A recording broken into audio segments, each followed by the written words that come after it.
Implementing IPv6. IPv6 in our Windows Server 2016.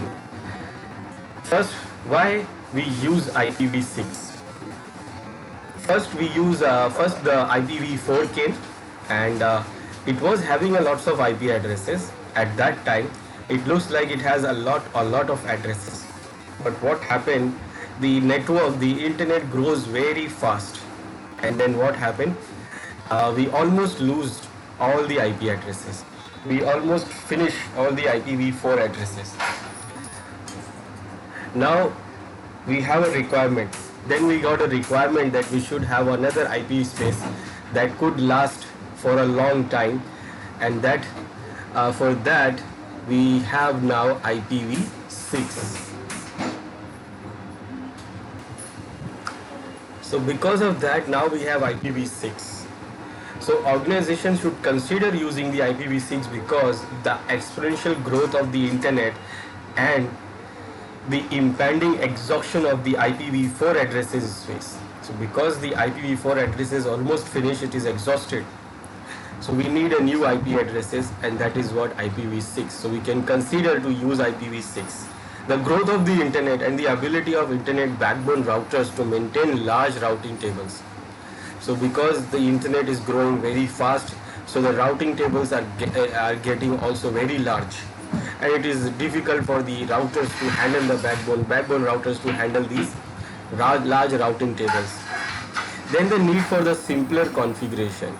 So this IPv6 also can be a very simpler configuration. The requirement for security at the IP layer.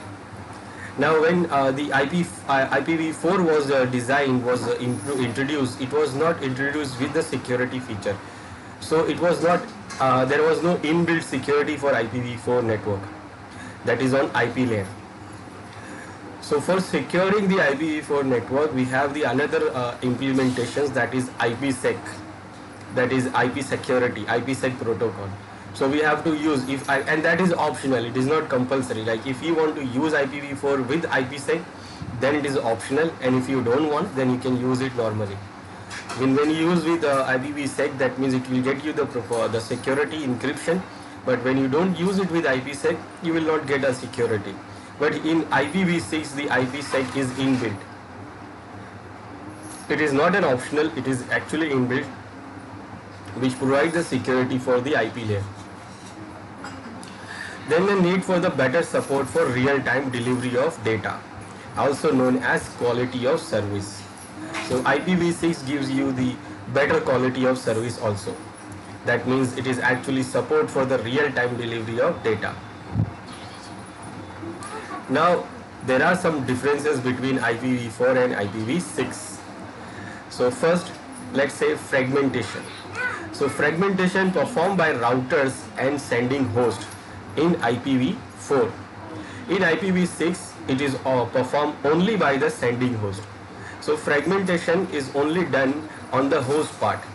It is not done on the router part. So it reduces the router's load also. Then address resolution. Address resolution, that means IP address to MAC address resolution. That done based on the broadcast ARP request frames in IPv4. Now remember, IPv4, when we send any data to any other machine from one system, then what the system needs the MAC address of the other system. Need the MAC address of the other system to complete the packet. So when the data goes from the machine, try to exit from the host, so it will go through all those 7 layers, and in the data link layer, what it needs to add the MAC address of the destination machine, and for that it needs to know the MAC address of the destination machine. So in IPv4 network, it uses the ARP protocol, and it sends the ARP broadcast to everyone. Remember, it is a broadcast and it goes to everyone, and everyone will not respond. Only the machine which IP address is there, it will respond with the MAC address. But this is what the broadcast communication. Now in IPv6, there is no broadcast. Broadcast has removed in IPv6. Because of the broadcast, the network gets slow. So because of the broadcast, if you see too many broadcasts, then your network gets slow. So because of that reason, now in IPv6 we don't have any broadcast.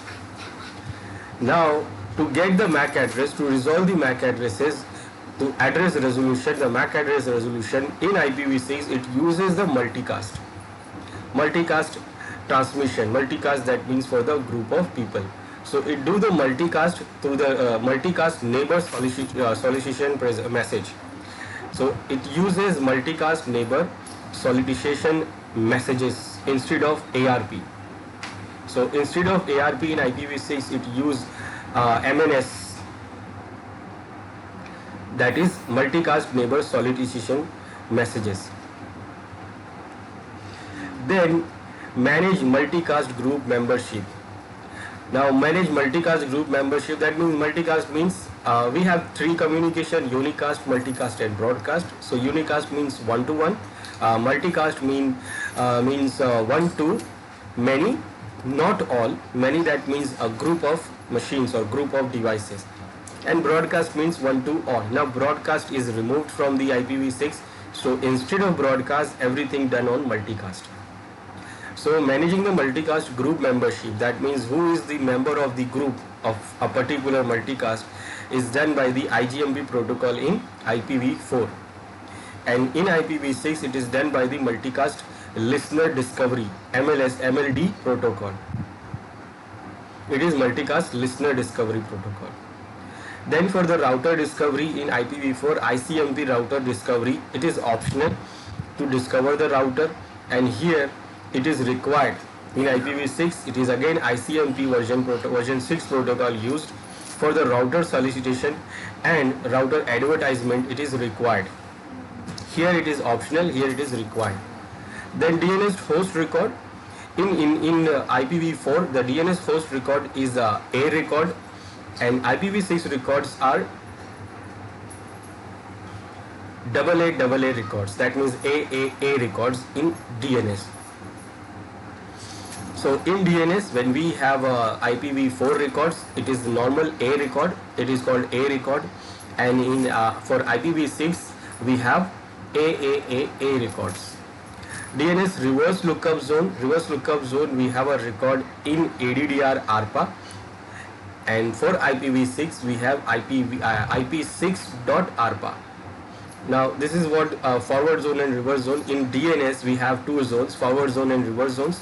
So in forward zone the records are A records, and when you go for the reverse zone, so reverse zone name will be like in IPv4 it is in ADDR.ARPA, and here it is IP6.ARPA in IPv6. Then the minimum packet size for the IPv4 is 576 bytes. For IPv6 it is 1280 bytes. Now these are the basic differences we have with IPv4 and IPv6. There are more differences, like this IPv4 is of 32 bits address, but IPv6 is 128-bit address. Then IPv4 is designed in decimal. Decimal, that means basically our digital machines understands the binary, but for us it is designed, it is represented in decimal so that we can easily understand. But IPv6 is represented in hexadecimal, because it is not possible to add 128-bit in decimal. It will become a very large address. So they have decided to use the hexadecimal instead of decimal. Hexadecimal, that means we have a number from 0 to 9, then we get A, B, C, D, E, F. Total 16 numbers. Now this is the overview of IPv6 address. Now as I said, IPv6 address is 128-bit. Now 128-bit is very big address.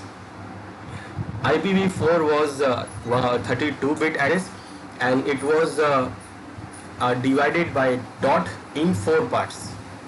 4 parts of 8 bits. That means in IPv4 we have 4 parts of 8 bits divided by dot. But here in IPv6 we have total 128 bit. Now if you see here, you can see the 128 bit is coming under these 1 2 3 4 lines, and it is a very big line. It is a very big address space. So as you can see here, the first line, it is 128 bits still here. From here to here it is total 128 bit, and it is a very large address. So when you convert it into decimal, it can be a very difficult. It can be very difficult to convert it into decimal. It will become a very big address. So it is not possible to convert it into decimal. So they have decided to convert it into hexadecimal for us. So for us, we use hexadecimal. For machine. Machine understands it as a binary. Now in IPv6, these 128 bits are divided into 16 bits block. That means it is divided into bits blocks of 16 bits. Now we have total 8 blocks of 16 bits. So one block contains a total number of 16 bits, and that the same block, these 16 bit blocks are total 8 blocks we have. Now still it is divided into 16 bit. It is still very big. Now it is written in hexadecimal. So if you convert it into hexadecimal, then it will look like this. As you see here, for example, here you can see this is what 16 bits.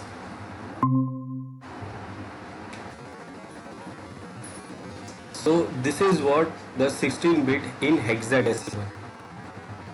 This is part 1. This is the second part, then this is the third part, then this is the fourth, fifth, sixth, seventh, and this is the 8th. So total number of 8 parts we have of 16 bits. 16 bits of hexadecimal value. Now hexadecimal values are what? 0 to 9, and then from A, B, C, D, E, F we have total number of 16 values. Now in each number you see here, you have 4 bits here. We have 4 bits in each number here. 4 bits here, 4 bits here, 4 bits here, and 4 bits here. So each number in this 16 bit part represents the 4 bits, and hexadecimal values we can represent it into 4 bits, because if you convert the binary into hexadecimal, so these are the 4 bits. If the all 4 bits will be 0, so the hexadecimal value will be 0. Now when you enable the first bit, so the first bit value is 1. So hexadecimal value you will get 1, and then second bit value is 2. So when you enable second bit, you will get number 2. To get the 3 number, you have to enable both these first and 2 bits.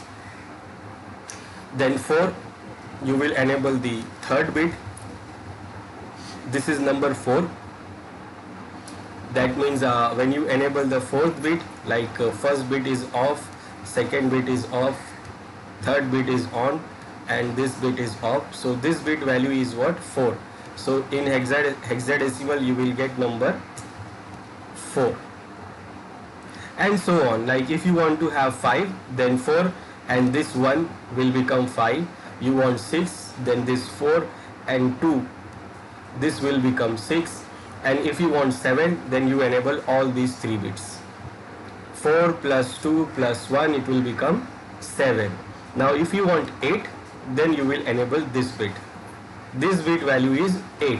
So you will enable only this bit, and the rest of the bits will be off. So the hexadecimal value will be 8. Now if you want 9, then this 8 plus 1 will become 9. Then you want 10, then this 8 plus this 2 will become 10. Now in hexadecimal, 10 means A, because after 9 it will come, the A will come. So if suppose you have 10, like in binary you have 1 0 1 0, so in hexadecimal you will get value A. This A is as 10 in decimal, we can say it is 10. So because it comes after 9, so this is what 8, and this is number, this is value 2, this bit value is 2. So when you combine 8 plus 2, you will get 10, and in hexadecimal 10 means A. So it goes like this. Then you go for 11, that means you enable this one, you will get 11, that means B. You will go for the 12, that means you enable this 8 plus 4, then you will get 12, that 12 means C, then D, then E, then F. Now F means 16, and 16 means when you enable all 4 bits, 1, 2, 3 and 4, that means 8 plus 4 plus 2 plus 1, then the hexadecimal value will be F. That means 16. This F means what? It is actually the 16th number, because we are starting from 0. So when all these 4 bits will be off, then you will get 0, and when all the 4 bits are on, then you will get hexadecimal value F. That means here in this particular value, I am talking about only this. This is what the 4 bits. So in this value you will get what? You will get 0, and then you can go up to F. Now if I talk about all these 4 bits, that means total 16 bits. So it can also go from 0, 0, 0, that is 0, 0, 0 colon, to F, F, F colon. That means this is the first, it is starting from 0, and it will go up to all bits on F, F, F and colon. That means in each part of each part of IPv6, we have 16 bits, which is divided into 4 bits. So this 4 bits, this 4 bits, and this 4 bits, and this 4 bits, total we have 16 bits. Now when all the 4 bits are off, you will get the value 0, 0, 0. When all the 4 bits are on, then we get the value F, F, F. So we can get the value from 0 to F, F, F. So it is here, what is it saying? It is here, it is saying 2. That means it is enable 0. After 0 it gets 1, then 2, this is 2, this is 0, 0, and this is 1. So this is one part. Now same as we have all other 7 parts also, and in all those parts you can see those numbers. Now it will not change directly from 0 to F. Remember, it will start from here, from the first bit. That means when in all these 128 bit, it will start from here, and it is divided into 16 bit blocks. So this first block, it will start from the first block when the first bit gets on. So what value you will get? You will get 0, 0, 0, 0, 0, 0, 0, 0, 0, 0, 0, 1 here. That means all these values will be 0, 0, 0, 0, 0, 0, 0, 0. You will get 1 here. Then it will become 2, 3, 4, 5, 6, 7, 8, 9, 10, and then it will become F here. That means 0, 0, 0, 0, 0, 0, 0, 0, 0, 0, 0, F. Then when it becomes F, then this value will be 1. It will start from 1, and this will become 0 again. Then it will become 0, 0, then 1, 2, 3, 4, 5, 6, 7, 8, 9, 10. 10 means A, B, C, D, E, F. Then when it becomes F again, then this value will become 2. 2 means, remember, 0, 0, 0, 0, 0, 0, 0, 2. Then when this value become F, then this will become 1. Then all these 3 values become F, F, F, then this will become 1. When all these 4 values become F, F, F, F, then this value will become 1. Then when all these values will become F, F, F, then this will become 1. Then all these values will become F, F, F, then this will become 1. And then it goes continuously till all these values will become 1, f, then only this first value will change to 1. So it is actually, we have a lot of addresses here in IPv6, a lot of addresses.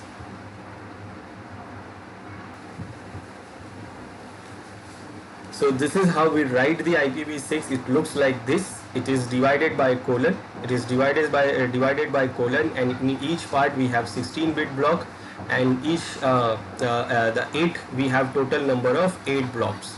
Now if you see, it is still a very big address. It is still a very big address, and big address, that means it is not easy to write. It is not easy to write or manage. So for making it easy to write or manage, what the designer has done, they have decided to reduce or simplify the address. Now to make it simplified or make it smaller, what we can do here, we can remove the leading zeros. So if we have leading zeros, then we can remove those leading zeros. For example, here we have all the bits off, that means we have all zeros. Now what we can do, we can remove them and we can write only 1 0 there. Then in this value, if you see here, in this side we have 0. Now when you have this side 0, that means it is not countable, it is not counting here. Why? Because when all these values will become f, then this will be 1, but right now it is not become 1. So what we can do, we can remove this leading 0 and we can only write DB8 here. But we cannot remove these zeros. Why? Because these zeros are counting here. Because all these 3 values are counting only, then this value will become 2. When these 3 values are changed, then this value become 2. If I remove this, then it will become only 21. Now that will not be a right thing. It is 2001. So we cannot remove these zeros. We can remove these zeros. Then we can remove this 0 also.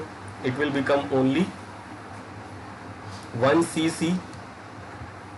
Then here we can remove these 2 zeros also. It becomes DD.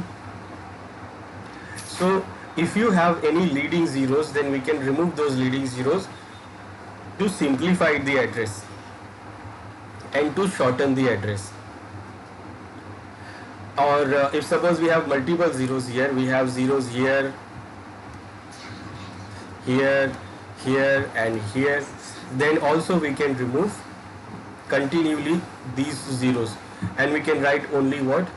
0 here and 0 here, 0 0 colon colon. So we can remove those zeros when we have continue leading zeros. So we can remove those zeros and we can write only what numbers we have. So we can do what? We can remove the leading zeros, and one more thing we can do, we can use 2 colons option also. We can use 2 colon option. So if we have suppose multiple continuous zeros, then we can remove them and we can make a continue 2 colon in place of those continuous zeros. We can use double column. For example, if we have the IP address is like 2001, then we have colon, then we have 0, all 0, so we can write only 1 0, it will be okay. Then we have all 0, we can write only 0 for that, okay. We are removing, we are simplifying it. Then we have again 0, we can write only 0 there. Then we have all zeros again, then we can write only 0 there. Then all zeros we have, then we can write only 0 here. That means 1 2 3 4 5 6. Then on the 7th part again I have 0 all, so I can write only 0. And then at the end of these I have 1. So my address is like 2001 colon 00 colon 0 colon 0 colon 0 colon 0 colon 1. Now what I can do, I can remove all these continuously zero. Remember, continue, that means when you have continuously zeros, then we can simplify it by using this two colons. So instead of writing all those zeros, I can write 2001, and then instead of writing all these zeros, I can write two colons here, 1 colon and then 2 colon, directly 2 colons, and then I can write this end number. So this big address can be simplified as this one, 2 colons. So if you have all the leading zeros, then you can remove all the leading zeros. You don't have to write, you can just write 2 colons there. Now this 2 colons, we can't use it 2 times in a single IP address. You can use it only 1 time. Like for example, we have here 0 0, and then here we have the number 1, so we have to write the number 1, and then again we have 3 zeros, 1 2 3. Now we have some value in between. We have 2 continuous 0 here, and we have 3 continuous 0 here, and we have the value in between. Now we have to, how we will write this? So we can use this double colon feature option, but we can use it only once. So either we use for these 2 zeros, or we use for these 3 zeros, but we have to use it only for 1 time. So for example, if I use it here, so I can use it like 2001, then here I will not use, I will use it for 3 zeros. So this 0 I have to write it normally, like 0 colon 0 colon and then 1, the value, and then I can write 2 colons directly for these 3 zeros, and then I will write the number 1. So it will become like this. So I have used only 1 time this 2 colons. I cannot use 2 times. I cannot use it for this one also, because when you use 1 time, then the machine will easily understand that this is the 1 part, this is the 2nd part, this is the 3rd part, this is the 4th part. Now it needs 8 parts. Directly it is seeing this last part. So how many parts it is seeing? 1 2 3 4 and 5. Now how many parts it's not seeing? So 3 parts are missing.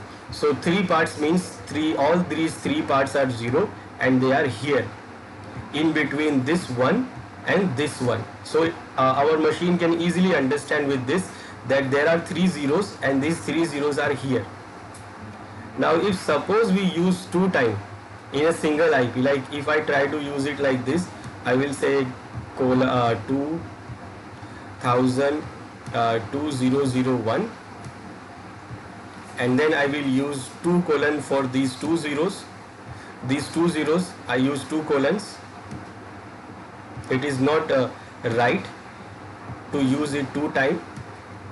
Then I use this value, and then again I use 2 colons for these 3 zeros. Now this is not right, it is error. You will try, it will give error. And why it will give error? So now why it will give error? Because when you give this IP, so what your machine will say, or what anyone will see, that we are seeing what? 1 part, 2 part and 3 part. So how many parts are missing? So 5 parts are missing here. So 5 parts are means what? They all 0. Now where they are? So where they are, that is important. Whether here we have 3 zeros and here we have 2 zeros, or here we have 2 zeros and here we have 3 zeros. We cannot say that. That is what the confusion. So if we use 2 times these double colons in a single IP, then it will become confusion, because nobody can say that there is 3 zeros here or 2 zeros here, and whether 3 zeros here or 2 zeros here. So we can't use it like this. We can only use it at once. So this is the right way. So what we did, 2001 colon 0 colon 0, then 1, then I gave 2 colons 1. So we can simplify the address and we can simplify by doing what? We can remove the leading zeros, and then also we can use this 2 colon feature. So if we have all the consecutive zeros, continuous zeros, then we can remove them, and then we can give only 2 colons, and our machine will easily understand that there is continuous zeros are there. So this is the format of IPv6. It is in hexadecimal, it is 128 bits, and it is divided into 16 bits block, and each block is having 4 bits, a block of 4 bits, which represented with hexadecimal number.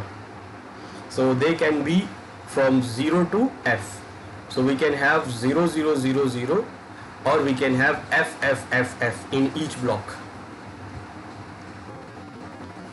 Now these IPv4, IPv6 IP address structures, this is the number of network bits is defined by the prefix, and each host has 64 bits allocated to the interface identifier.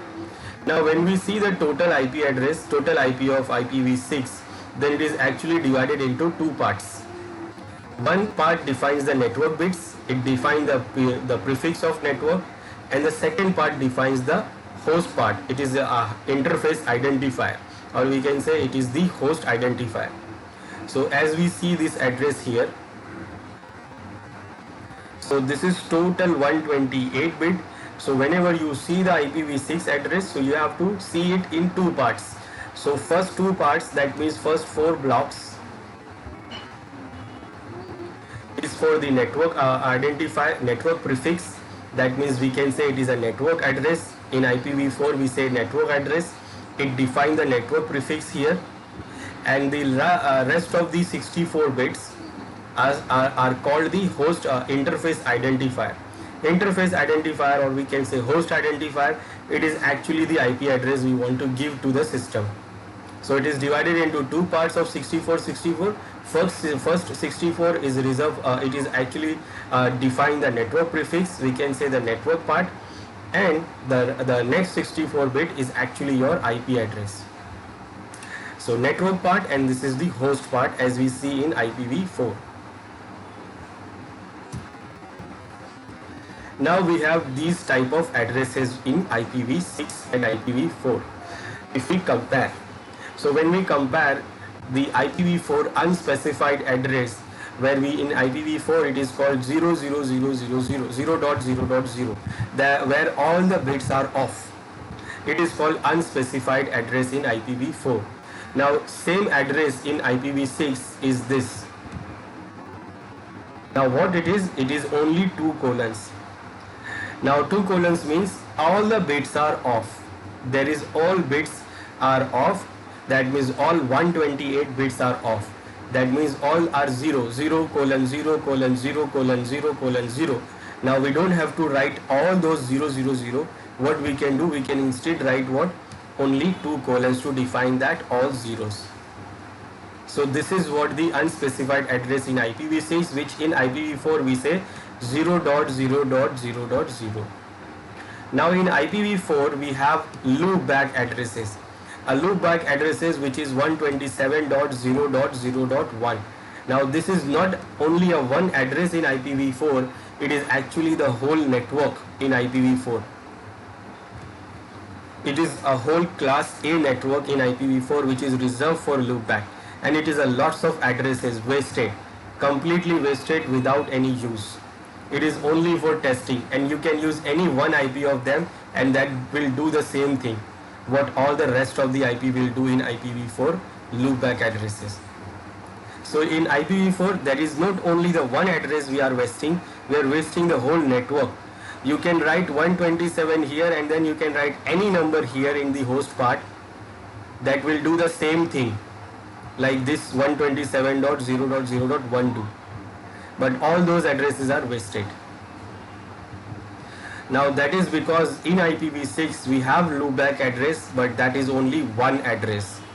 So in IPv6 this is the address we have for loopback, ::1. Now what that means here, ::1 means all the bits are off that means all 127 bits are off here and only first bit is on. So in 128 bits there is only one bit is on, that is the first bit, and that bit value is 1. So you get colon colon 1. It represent, this colon colon represent all the bits are off 0 0 0 0, and this last bit is on, which represent this 1. So this is what the loopback address we have in IPv6, and this is only one address we have. We don't have multiple addresses. Now in IPv4 we have APIPA addresses. APIPA range, which is defined for Microsoft machines. So all the Microsoft devices uses this APIPA range auto-configured. It is what? It is auto-configured IP addresses. That means in Windows machines, what happen when we configure our machine to get the IP address from DHCP server automatically, and if the DHCP server is not there to give the IP address, so our Microsoft machines do what? They assign themselves this IP address from this range. This is APIPA auto-configured range. It is 169.254.0.0/16. It is a class B address in IPv4, and this is a network, class B network. So from this network they will get an address here in Windows machine. Now in IPv4 this is not for any other operating system. It is for only Windows machines. That means if you have only Windows machine, then you will see this APIPA range. If you see in the Linux machine, you will see if it is not getting the IP address from the DHCP server, then in Linux machines or any other operating system you will see this address 000, no address. They will not have any address. But in Windows machine you will get this auto-configured address. It is APIPA. So this one is only for Windows machines. Now in IPv6 the concept is very good. So in IPv6 they have used it, and now in IPv6 we will get, for every machine we will get this address. It is called link local address. It is called link local address, which starts with FE80. Then 2 colons means rest of the bits are 0/64, that means till 64. So it is actually defining the first 64 bit. The host part, the interface ID will be different. So first host bit, first 64 bit, which is the network prefix, which always be like this FE80, and then all rest of the bits will be 0 till 64 bits, and this is called the link local address. And this is same as APIPA. It do the same thing which do the APIPA in IPv4. Like it is what? Auto-configured. Auto-configured, that means whenever we enable the IPv4 protocol for any device, whether it is Windows, Linux or any other device, they will get this link local address automatically.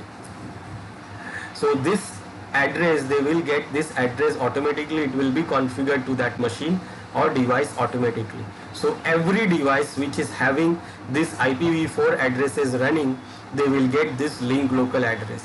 And basically in the local network, in the local LAN network, the communication will be done based on this link local address, which is auto configured.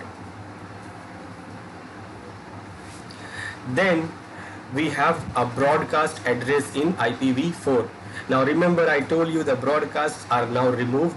There is no broadcast addresses, there is no broadcast communication in IPv6. In IPv4, this is the address for the broadcast, but now we don't have any broadcast.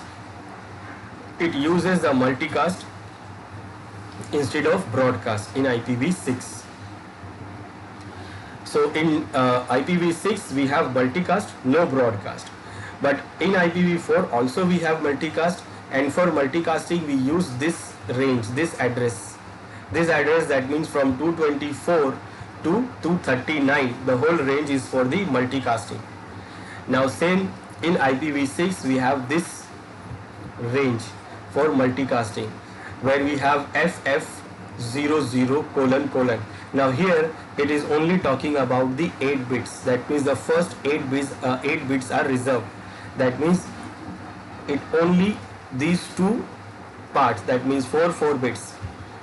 This is 4 bit and this is the 4 bits.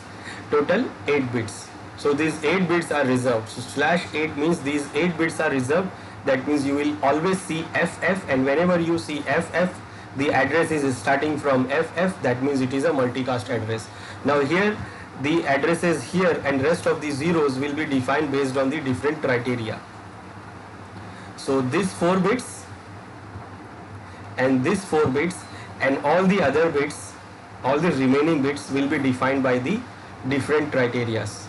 But always you will see FF at the beginning, and that will be the multicast address for IPv6. Types of IPv6 addresses. Now in IPv4 what we have is a classes. We have different classes of addresses. But in IPv6 we have different types of addresses. In IPv4 we have class A, class B, class C. But in IPv6 we have different types of addresses here. There is no classes here. So IPv6 supports 3 types of addresses: unicast, multicast and anycast. There is no broadcast. So instead of broadcast we can say it is anycast, and anycast is also a type of multicast. So the following are the types of unicast IPv6 addresses. So we have unicast, multicast or anycast. Anycast is also a multicast. So we have the unicast addresses and multicast addresses. So first the unicast addresses. So we have different type of unicast addresses. That is what first we have the global unicast address.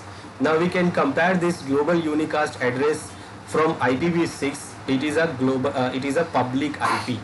In IPv4 we have public IP addresses. So public IP addresses which is used to connect your devices to internet. It is routable addresses which can go onto internet, and it is allowed on internet network, WAN network.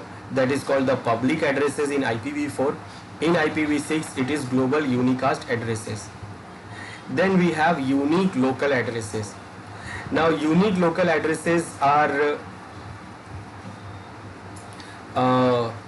we can say it is a private addresses in our IPv4. Then we have link local addresses. That is what as compared to APIPA in IPv4. Then site local is also a private addresses. Now actually this private addresses are now, it is actually removed, it is actually deprecated. Formerly it is deprecated in RFC 3879, surpassed by the unique local addresses.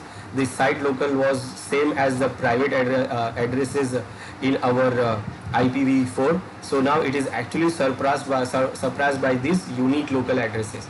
So instead of site local we have now unique local. Both we can consider them as a private address. We can compare. If we compare with IPv4, then we can say it is a private addresses which we can use when we don't want to go to internet. We can use it in locally. We don't want to go to internet. We don't want to go to WAN network. Then we can use it locally. Then spatial addresses are also there. Then we have compatibility or transition addresses also. So the first type is global unicast address. Now these are the routable on IPv6 internet. This is routable addresses, which means that we can go onto internet. We can go onto WAN network by using this global unicast addresses. It allocates the 16 bits for internal subnetting also. It gives you 16 bits for doing the internal subnetting also. Now remember in IPv4 what we do the subnetting to divide the single network into multiple subnetworks. So it's a single network which you get it from the INA, you get it from the ISP, and then you can divide that network to a multiple subnetwork so that you can fulfill your requirement of different departments. You can separate your different departments.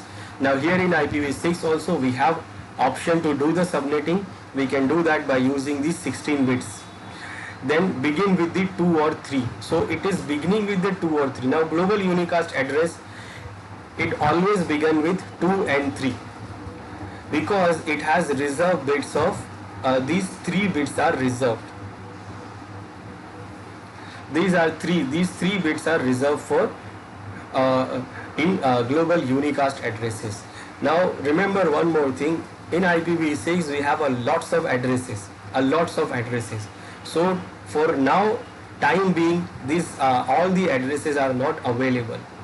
So all these addresses are not available. INA has released a range of addresses, and the rest of the addresses are they have kept it for the future use.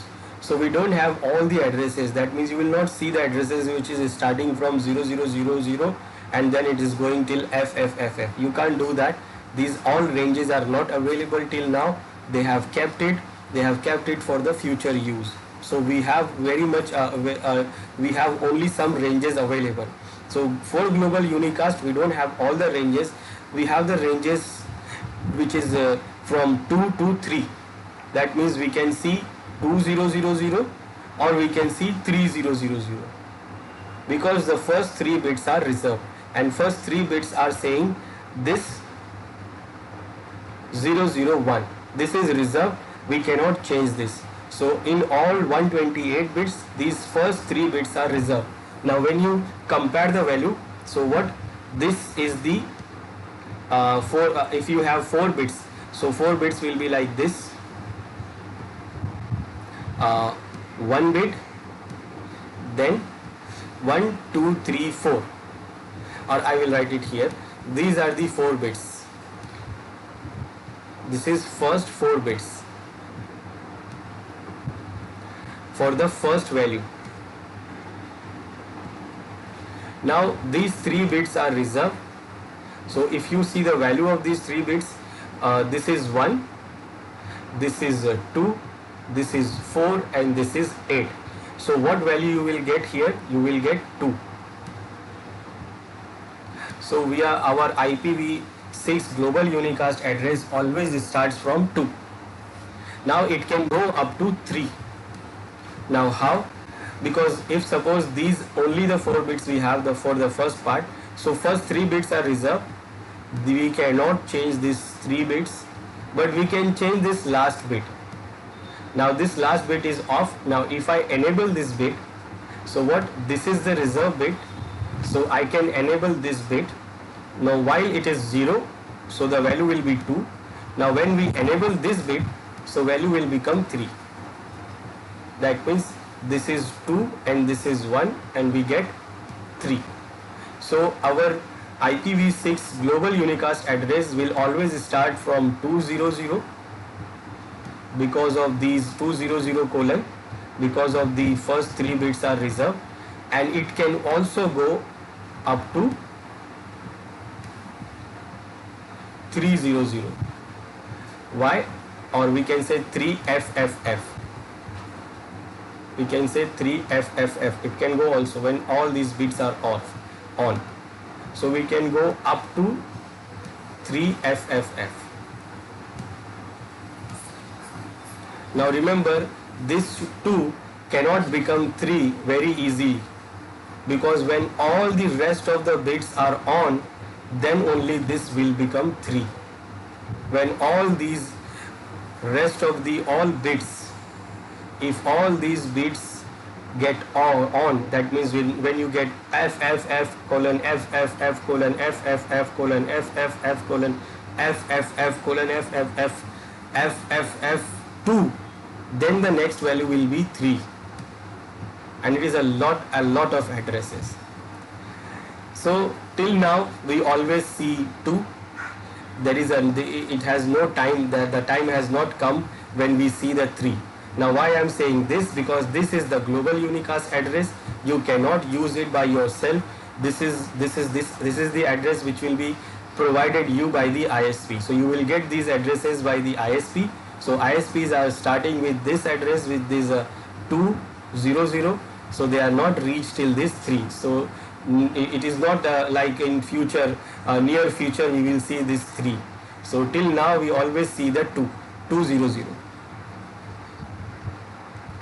So because this is provided by the ISP. So when the ISP provide the addresses to someone, this addresses is global unicast addresses. So the first 3 bits are reserved. Now when you remove the first 3 bits from the 64 bits, remember the 64 bits, first 64 bits are the prefix, the network prefix.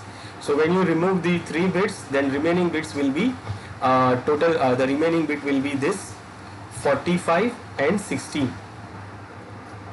So from this total remaining bits, first 45 bits, after the reserve bits, this 45 bits called global routing prefix. Now this global routing prefix is assigned to the top level ISPs. Top level ISPs, that means different ISPs we have for the different zones of the different areas, different zones of the world, like for Asia, for Africa, for America, North America, Europe. So we have different ISPs. So when the INA decided to give some IP ranges to some ISPs to different region, so they decide this 45 bits. What will be the 45 bits to give to that particular top level ISP? So INA will do what? They will give different these 45 bits, different 45 bits to the different top level ISPs. Then the organizations will get the IP addresses from these top level ISPs. So when they get the IP addresses from these organizations, these ISPs, so they will get this 16-bit also. Now this 16-bit, for that subnet bit for the organizations. So this is the bit they will get, the organization will get this. Now they can do what? They can do the subnetting by using this 16-bit. Like 16-bit is like the one part. So one part, that means they have 4 zeros here available. 1, 2, 3 and 4 zeros. They are having 4 zeros available for subnetting. So they can do what? For one subnet they will give 1 here. For the second subnet they will give 2 here, 0, 0, 2 here. For third subnet they will give 0, 0, 2 here, then 3 here. So with the help of 16-bit, how many subnets organization can create? It is actually 2 raised to 16 subnets they can create, and this is a lot of number. 2 raised to 16 means it is 65,536 subnets. So in a single organization we have an option to create 35,536 subnets we can create. Then each subnet, every host, every machine, every device will get a unique address by using this interface ID. This is the client interface ID.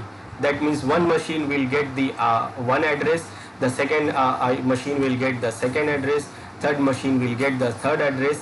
Now how much client we can have in a single subnet of this global unicast address or any IPv6 address, because every IP address of IPv6 have this interface ID of 64. That means in per subnet you have total number of these IPs 2 raised to 64. It is way more than the total number of IP we have available in IPv4. In IPv4 we have total number of available IPs. Total is 2 raised to 32 only. But here in IPv6, any IPv6 address for the client, for the use of client, we can get 2 raised to 64 IP addresses, and it is a lot of addresses. So we can do the subnetting here with the help of 16 bits, and then in the 16 bit we have multiple subnets, and each subnet can have these number of hosts. So this is what the global unicast address is. Then next we have these unique local address. Now this unique local address is we can say it is a private address. It is just like a private address in IPv4. So we can say it is equivalent to the IPv4 private addresses. Then it will not work on WAN network.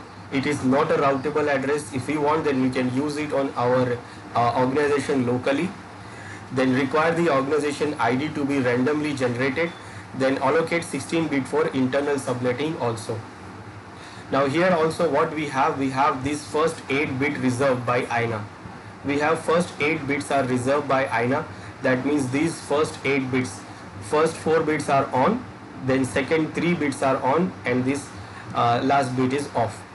So what value we get here? F, because all these 4 bits are on. Then we have these bits are on. So this is what 8 plus 4 12 plus 1 is plus 2 is what 14, and that means what we get D here. So always your this unique local address always starts from FD00. Then rest of the 40 bits, next 40 bits are for the organization ID. That means this is for the different organizations. For different organization they can use different organization ID. Then for subnetting in the particular organization they can use 16 bit for subnetting. That means 2 raised to 16 subnet they can create in a single organization ID. Then in a single subnet they can have single 2 raised to 64 host IDs. That means interface ID, that means this number of hosts they can create. Then next is what the type of IPv6 address is linked local addresses. Now these linked local addresses are same as APIPA. It is automatically generated on all IPv6 hosts. So whenever we have any host, they will get IPv6 address. This linked local address. It is a similar to these are similar to the IPv4 APIPA addresses. Now are sometimes used in place of broadcast messages also, and it can use to send the broadcast messages also sometime. Now include a zone ID that identifies the interface. Example like this. Remember the first 8 bits are reserved here. Actually first 10 bits are reserved. So first 10 bits are reserved. That is what this 4 bits on all on. You get F here. Then in for the next 4 bits, these 3 bits are on. You get E here. And then from the next bit you get 1 bit on here. That is what you get 8 here. So actually the first 10 bits are reserved here. Then you have rest of the 54 bits are 0. They will always remain 0. It will not on. Then you get the interface ID, 64 bits of interface ID. So this 54 bits always will remain 0. So for example you can see here after FE80 you see here colon colon. This colon colon is for the 54 bits. All those 54 bits are off, and then it will add the zone ID here.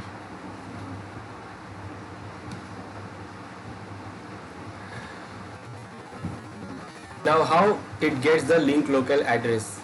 Because it generated automatically, so client has to think about what network and what subnet it is there, and then maybe some other machine may be using the same IP address also. So for that client do what? For driving the link local address, client check for the address conflict using the neighbor solicitation messages, so that it try to see that some other machine is using the same address or not.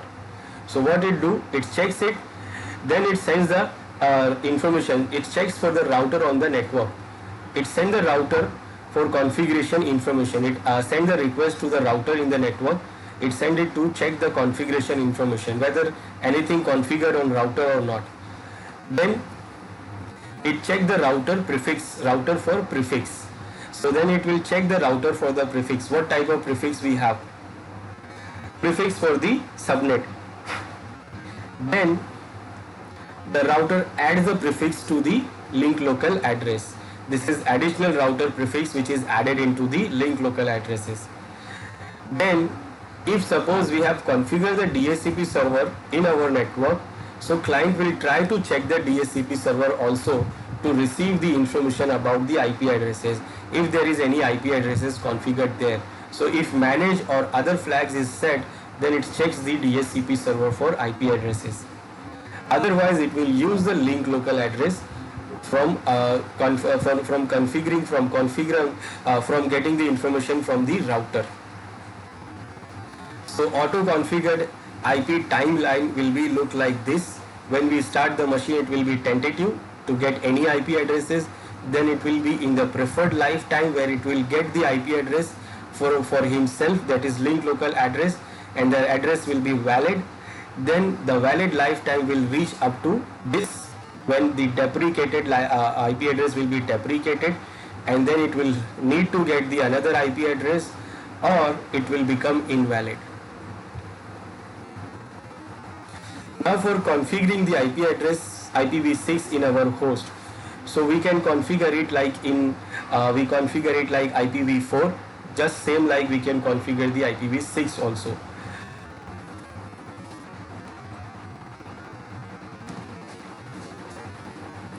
So where we have IPv4, we can also configure IPv6 there also in our interface.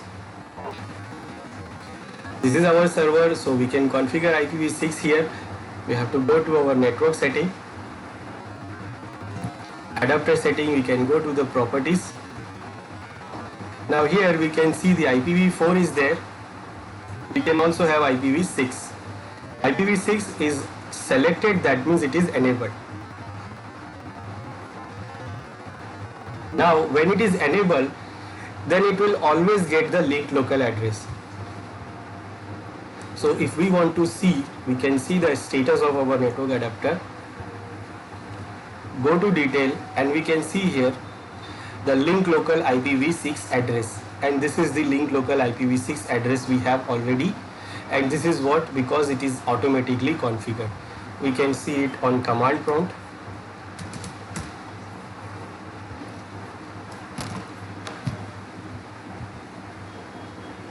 With ipconfig command, and we can see this is our link local IPv6 address, and you can see it is starting from FE80, and then rest of the bits, the 54 bits are off, colon colon, and then this is the zone ID we have. Now this is what the IPv6 address auto configured.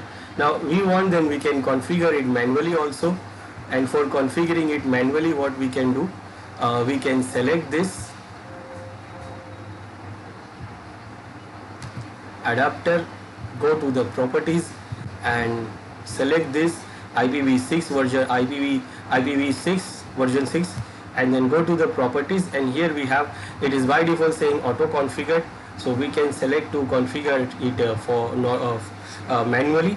Then you have an option to give the IPv6 here.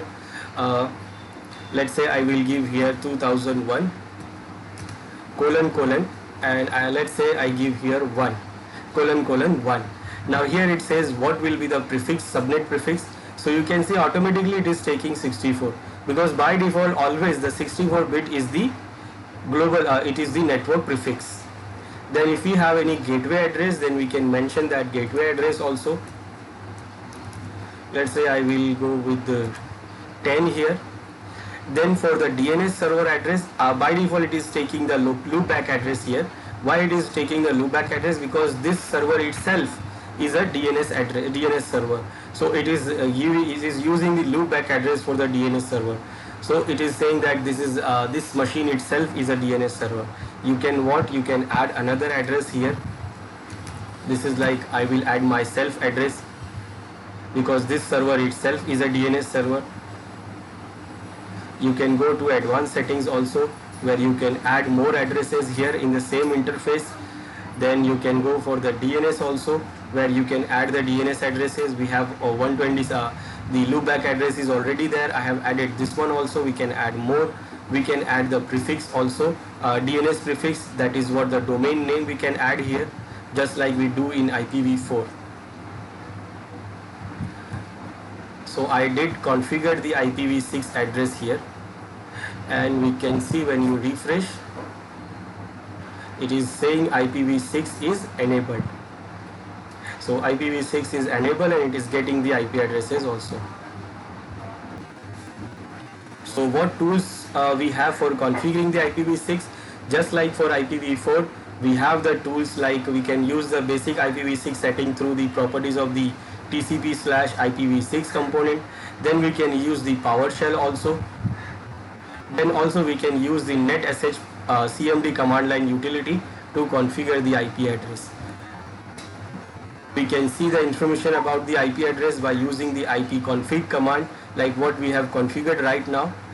And also we can see with this PowerShell command get net interface ID. And for configuring the IP, we can go to the properties of the interface, and then we can select the TCP IP v6 option and go to the properties of that, and here you can assign the IP address what you want. The IP address, the prefix, and then the gateway address, DNS address, whatever you want, you can configure it. We have configured the address. We can check it by using this cmd command. We can see this is the address we have configured, and still the link local address is still there. We can see the PowerShell command also, that is getnet IP address.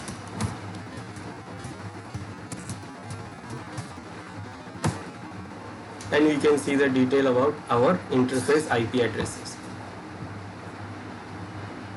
So we can see this is the link local address we have. Then we have this address which we have configured manually. We have loopback address also, and we have IPv4 addresses and loopback IPv4 addresses also. Now we can configure the DHCP server also to support the IPv6. DHCP for IPv6 in Windows Server 2016. It supports the IPv6 by default. That means we don't have to do anything extra. We can directly create the scope. It supports the IPv6 also. So you can configure the DHCP by creating and configuring the IPv6 scope and options. We can use DNS server. DNS server is also there, which can be used to configure with the IPv6. So in DNS also it supports the IPv6 by default, and we can have the computers or DHCP can register the AAA records for the IPv6 in DNS, and you can manually create the AA records in DNS also. You need to create and configure the reverse lookup zone for IPv4 and IPv6. Now in DNS we have two zones, reverse lookup zone and forward lookup zone. Forward lookup zone is the zone which is default configured but when you install the Active Directory services, but reverse lookup zone is not configured. So if you need, then you can configure it, and that you will configure manually. So for configuring the DHCP, IPv6 in DHCP, we should have to install the DHCP first, the role into the server, and then we can open the management tool for that DHCP, and then you can configure the DHCP IPv6 scope. Let's see that. Now this is my server 2 where I have already installed DHCP. Now this server is having the IPv4 address, but IPv6 it is having the APIPA link local address. So we can do what? We should configure the IPv6 static address for this. Okay, it is already configured here. So I have configured this static address for my for this DHCP server, and this is what the main domain controller server where we have configured this IPv6 IP address, where it is a DNS server is there. So this is the manual configuration you have to do for the configuring of DHCP. Now you can go on to start the DHCP here, and now you can create a scope for your IPv6. Now you can start, this is your server name. Now we have the option to use IPv4, and also we have option to use IPv6. So in IPv6 we can right click on here and you can select to create new scope. Then we will go next. Now here you will mention the name for your scope. This is new scope for IPv6. Now here you have to mention your network prefix, which will be the first 64-bit for your IP address for your scope. Then rest of the 64-bit this DHCP will start providing. So we have to just provide the first 64-bit, the prefix for the network. Then the rest of the part it will be provided by the DHCP server. So first prefix is for our network we have 2001::. This is our first 64-bit prefix. We have used it on our domain controller, our DNS server, and also in this DHCP server. Then we'll go next. Now again, just like the IPv4, we have the exclusion option. If you have used some static IP addresses, then you can remove those addresses from the scope. So I have used some static addresses like :1, 2, colon 10. So I'm removing those addresses from there, from the IPv6 range. Then you can configure the lease time. You have the non-temporary address and valid lifetime. This is not temporary, not non-temporary address. This is the preferred lifetime, and this is the valid lifetime. Preferred lifetime, that means the time you want to give, and then valid lifetime, that means it will lead till the the address will be valid until it will be renewed by the DHCP. Remember the lifetime, it will be the preferred lifetime when the address is valid, and the total lifetime when after the preferred lifetime, that means 8 days, it will start asking for the DHCP server to renew the address. And if the address is available, then it will renew directly, and if the address is not, the DHCP server is not available, so it can wait till the 12 days, and after the 12 days, then it will be invalid. So it has two lease times here.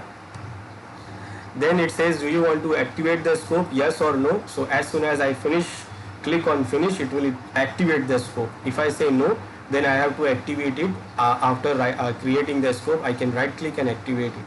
So I say I want to activate it, and now it is activated. So this is the there is address leases, there is no address leases. Till now we have not, anyone has not get the address. Exclusion, we have excluded these number of addresses. We can also create the reservation, and also we can create the options. Options like we can go to configure, and we can create the options like we created in IPv4.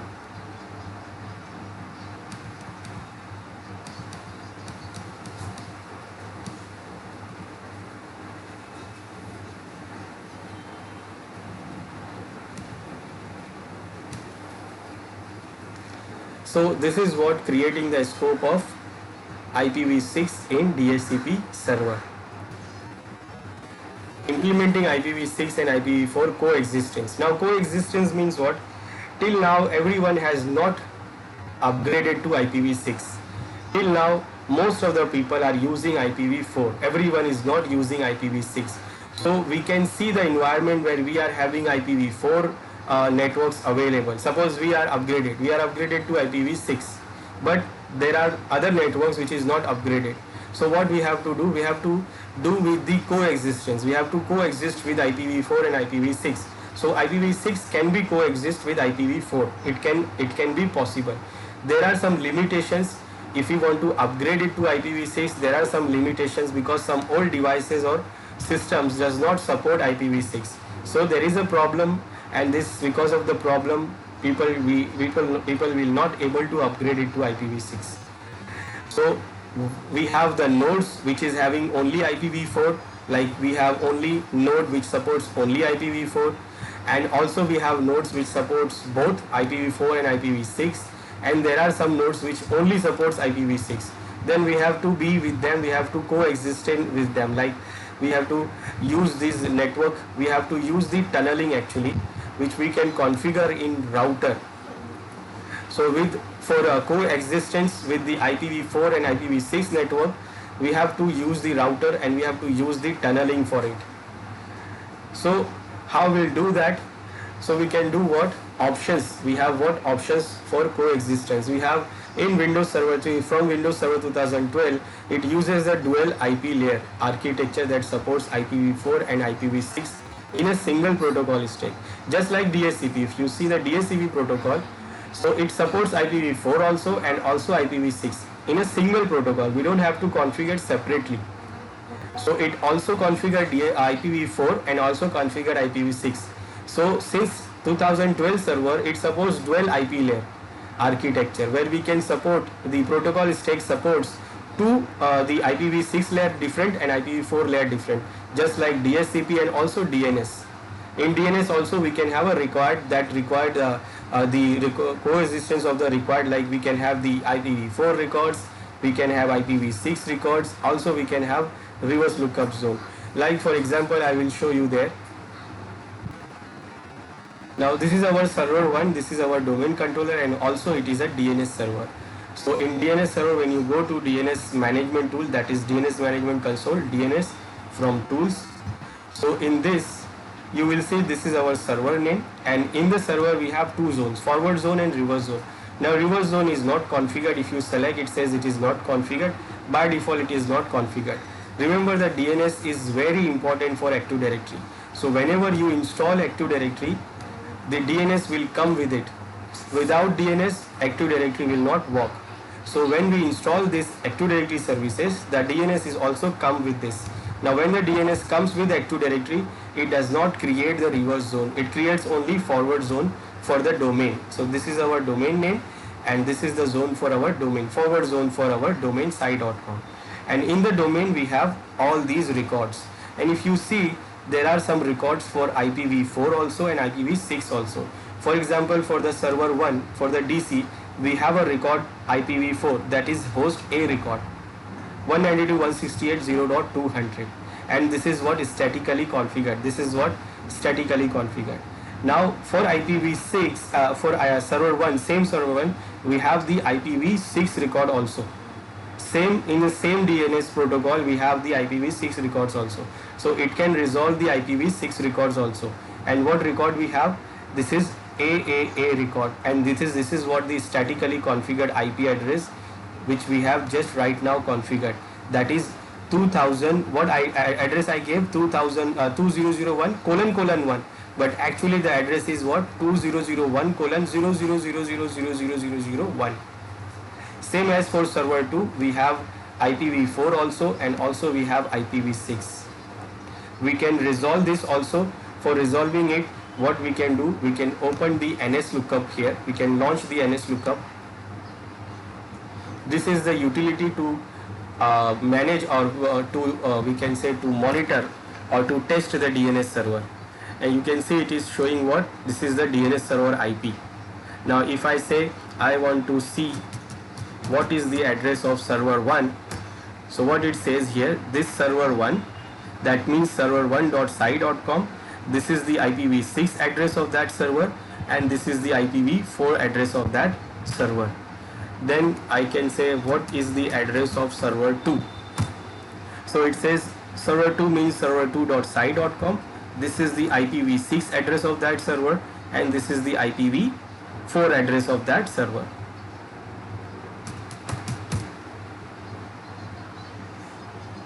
So in a same protocol stack, in a single protocol stack, it supports two layers like IPv4 layer, and also it supports IPv6 layer. Then consideration for planning a native IPv6 environment. Now if suppose we want to have only IPv6, so when we planning for a native IPv6 environment, organizations should consider the support for what? Operating system. That means all the operating system must support IPv6 protocol. Then routers and firewalls, whatever the routers we have in the network, whatever the firewall we have in the network, all those networks, firewalls and router must support IPv6. All the network devices must support IPv6, and the applications which we are going to use must be supported to IPv6. Then also the custom applications we created for our organization also must have support for IPv6. Now when all these requirements fulfill, then we can go on to have only IPv6 environment. Now that is because nowadays almost most of the people are still not using IPv6 because of these problem, because some operating system, router, devices they have, some applications they have, they still not support IPv6, so they are not easy to upgrade for them. So what is IPv6 or IPv4 tunnel? That if you have two type of network architecture, like where you have IPv6 also and IPv4 also, then what you can do, you can use the tunneling to do the coexistence. What we can do, we can use IPv6 over IPv4. That means we can send the IPv6 packet over IPv4 network. So we can send IPv6 over IPv4 tunneling. Allows IPv6 to communicate through an IPv4 tunnel. That means we create the tunnel for IPv4. On the router we configure the tunnel, and tunnel, that means it looks like IPv4 data is going, but actually in that IPv4 tunnel IPv6 data will go.